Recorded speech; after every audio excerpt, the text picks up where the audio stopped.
Hi guys, trust be with you wherever you are in the world and whatever you're doing. We're here today to introduce an initiative called Trust Vue. Trust Vue is about everyone out there in the sporting world and in the community. If you have any ideas or fundraising initiatives that you want to get in touch with us, and we can assist and help you in ensuring the success for both parties. I'm here today with Jackson Corbett, my grandson, my number one grandson, and also we have a young gentleman here by the name of Christian Pakicha, and my job is to talk them into agreeing to be the host of Vue in the future. So we have to do a little bit of work hard to get them to agree to that. And then on my right here I have Peter Michael Lumpton, who's been a great supporter of me in over a number of years now with his football. And yeah, so there we are. And but the object is to build the awareness about what the Sports Trust or the Associated Sports Australia is about, helping people within the sporting community. Already we have a number of initiatives out there, one that's going very well, and You Make Trust Shine, or You Make Trust Visible, thanks to Bethany Williams, Christy Jensen. Vue is just an opportunity for everyone out there to have a voice, and hopefully we can achieve that in the future.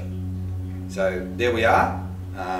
It's up to you guys out there to send us whatever you have, whether you're a proud parent of a child out there that's excelling in their sport,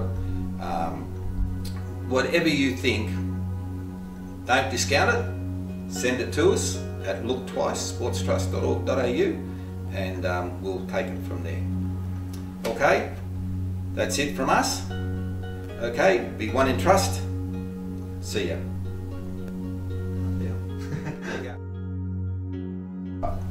So Grandad, obviously, you put a lot of hard work in getting, this idea together. What are we hoping to achieve from this show and the trust and everything like that? So what's our aim and what are we striving for? I think so, to build an awareness about that there is an organisation out there that is sensitive and caring, and that if we become successful, it's only a phone call away. Because we are a voice for those people that are given their all to their sport, and there's nothing left, but there is, and that's the Associated Sports Australia Trust. That's the whole aim. What was the critical thing that made you pursue, setting up the trust, and what was the one thing that probably set this chain of events off for you setting up the trust? It was a very sensitive time at Royal North Shore Hospital. His name was David Miles. He was 22 years of age, and it was the 29th of April 1990, and I always remember the date that he had his accident, and we seen it on TV. I had an associate in Epping that I went and seen, so I called and to see him, visit him while he was in Royal North Shore Hospital. Unfortunately, when I got there, he was being x-rayed and everything like that, and had to wait some time before they brought him back to the ward.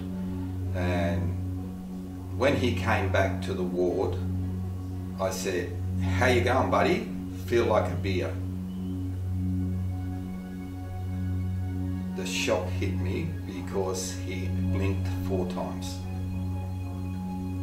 Because at that time he couldn't talk because of some situation which I can't remember, but which was ratified some time after. But that kind of hit me really, really bad.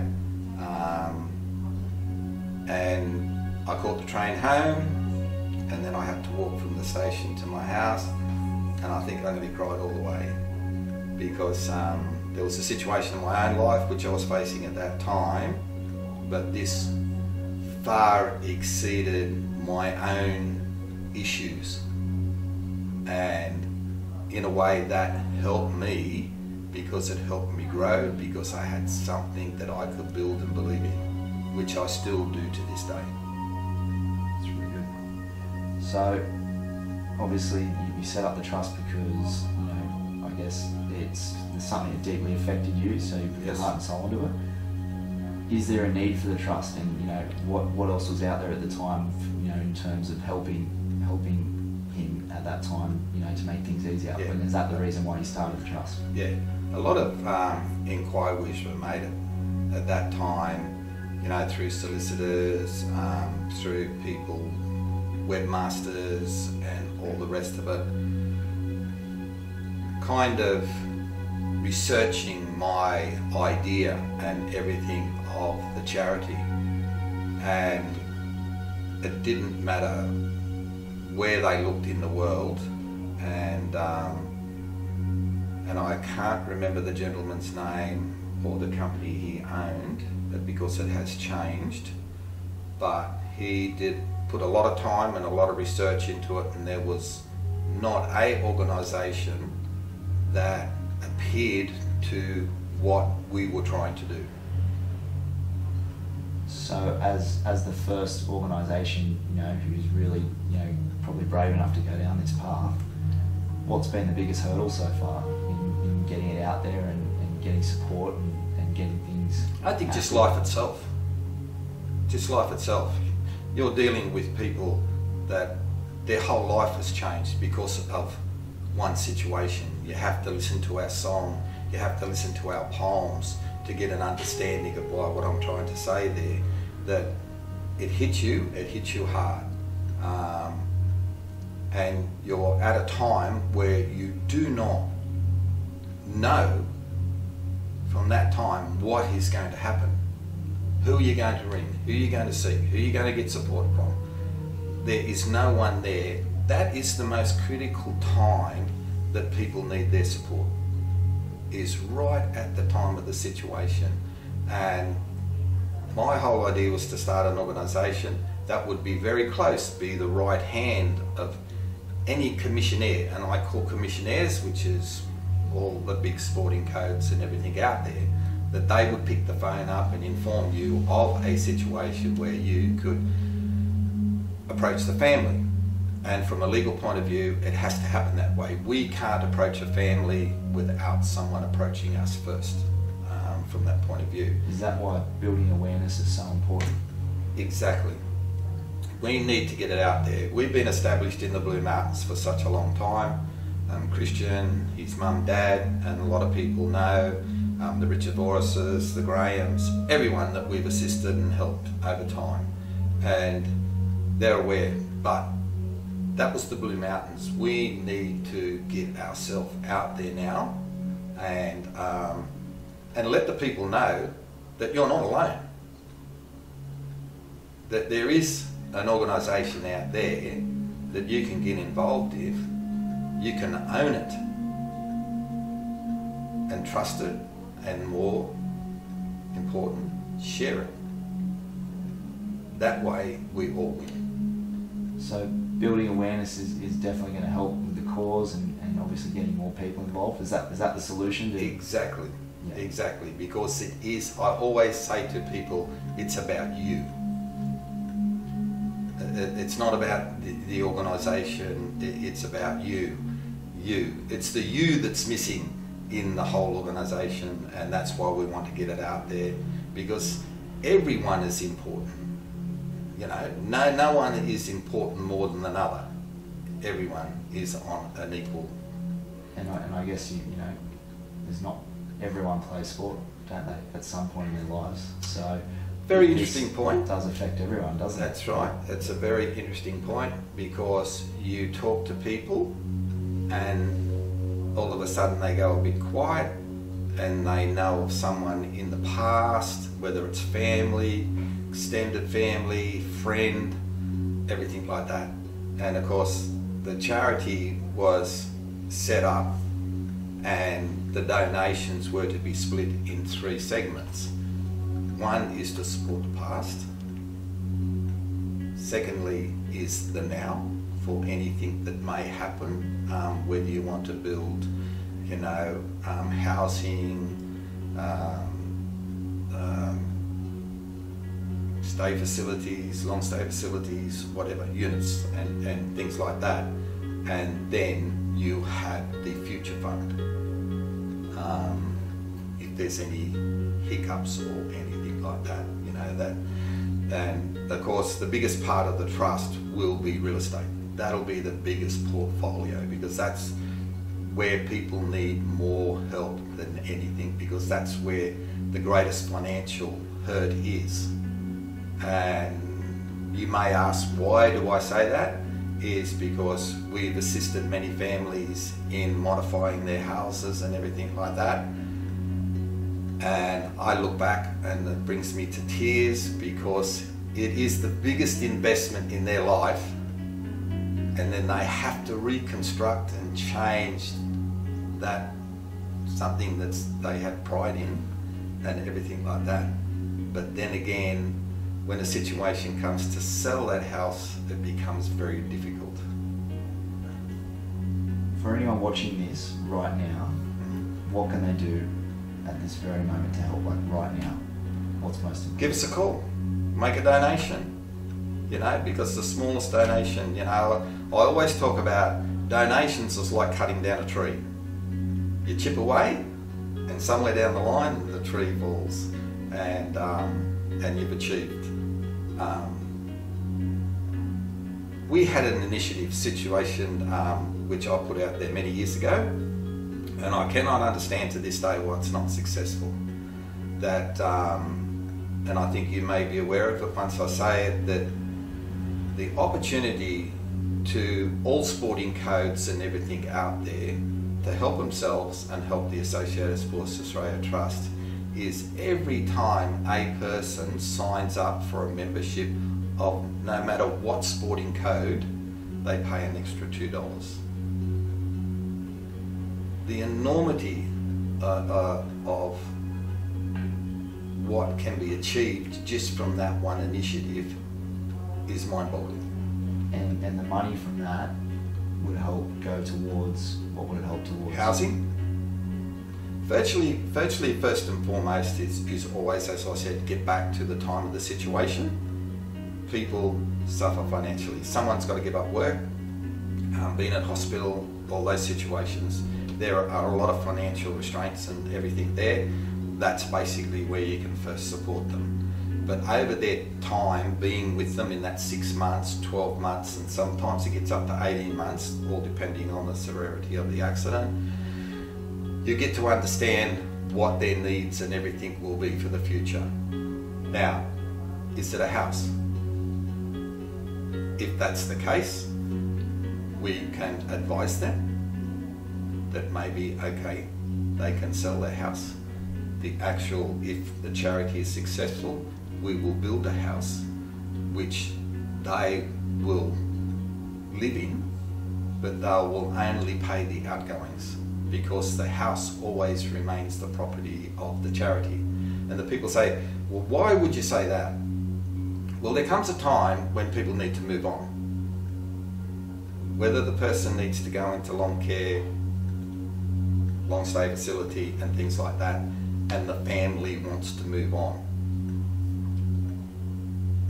People come back and saying, we have an empty house. There are many organisations out there that will jump at a chance because they have a client to go into that house. That house will never be empty. And that's why I say the biggest part of the portfolio of the Associated Sports Australia Trust will be real estate. And for anyone watching this who needs help, what should they do? Give us a call. Just give us a call. Email looktwice@sportstrust.org.au or ring 0407 04 5057. It's as easy as that. If we can't help, we know someone that we can put you in touch with and get from there. But the most important part is the ownership, and the way to take ownership is make that donation. And where do you see the trust in the future if everything, you know, every initiative that you did and strive for, and you got the help that you needed, and you know, in a perfect world, you know, it worked out as to plan. What does the trust look like to you in the future? Well, the trust will be okay, will be strongly family influenced because it was started by the O'Sullivan family. So the extended family will take a role. But as it grows, you will have what you call a trust commission underneath that. And then underneath that, you will have what you call a trust council. And what I mean by a trust commission is people that play a major role in them, whether they're business, you know, whatever, philanthropist, whatever like that. The Sport Trust Commission, or council I should say, underneath, is representatives of all those different sporting codes. And they could be anybody that wants to stand up and be part of it and be the voice of the trust and also their sport. And that is the connection. And that will be one of the greatest achievements, because if you got to that level, you have succeeded in what you try to create.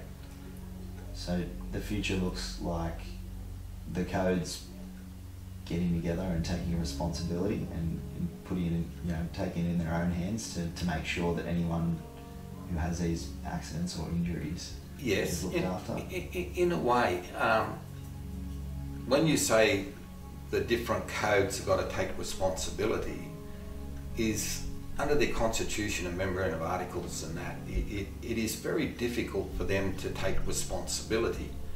Now, I don't want to go into certain things that have happened over the last couple of years, of course that's not for us to talk about, but we want to be, as I said, the right hand of all those commissionaires and their right hand.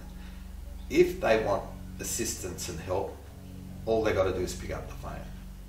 But they have got to help on the financial side, as getting back to the memberships, and everyone pays the $2. That is greatest responsibility they can take to fixing past, present and future. Simple little initiative like that will have such an effect, an enormous effect on the whole community out there, because it makes people feel better because they are making a contribution.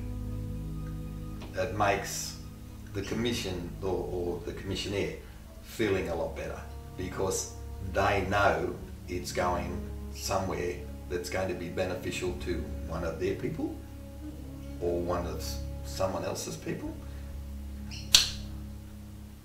Perfect. That's good. It is. It is.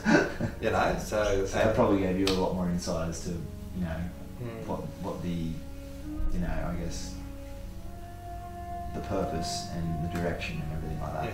Yeah. So that I feel is pretty powerful, Grandad. Yeah. Because, you know, a lot of people got to understand that, you know, the $2 initiatives are one of the greatest initiatives ever been put out there. Yeah. And the reason I say that is because you know, and your dad and your mum and that knew how much they had to pay for you to play football. Yeah. It's getting hellish expensive.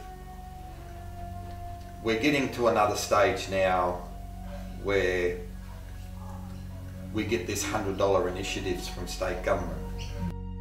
Who's a great friend of mine, sports minister. And the argument I put forward is that, okay, you're all going to get $100 to support you to play your football, and then something happens. Where is the responsibility? Where you have taken some sort of ownership or responsibility because you gave. You know, some families have 3 members, 4 members that are playing different sports and everything, and they all got $100, right? It's all right to support the initiative and everything to play sport, but where's the end game? It's just like a hole. And I learned something from Peter early last year. when I went to his school, and I heard the principal talking, and he talked about an iceberg. And what I see sport, I can relate it to that iceberg, because we have the commissions and sport, and that is the top of that iceberg. But underneath is all the hurt, the suffering, the pain, the uncertainty, and that is growing. And the lack of support afterwards. Exactly. Yeah. And you have only got to watch the TV to fully understand that, or you read the Telegraph every week. Rothschild goes back to people in the past, talking to old players and everything like that, and how it's all coming out. But that's only one code. What about all the other codes? What about all those other people that are missing? And another greatest thing about the Associated Sports Australia, or Sports Trust all day to you, is that you will not be alone no longer, because you will always have someone. What's happening in this day and age is we pick up a paper, we see a situation with a child, 15, 14, doesn't matter what age group, and suffering spinal injuries. It's a topic for a number of months, and then it's gone. And unfortunately, With the Associated Sports Australia Trust, that will happen no longer. And that's what we're trying to create. I guess, do you see a big problem in that? Everyone's there to help for the first month or two, but then afterwards... Exactly, but you cannot be critical about that, because life is hard. People's hearts and minds are in the right place. But then again, it comes to a time where you have a family, and you've got to put your family first.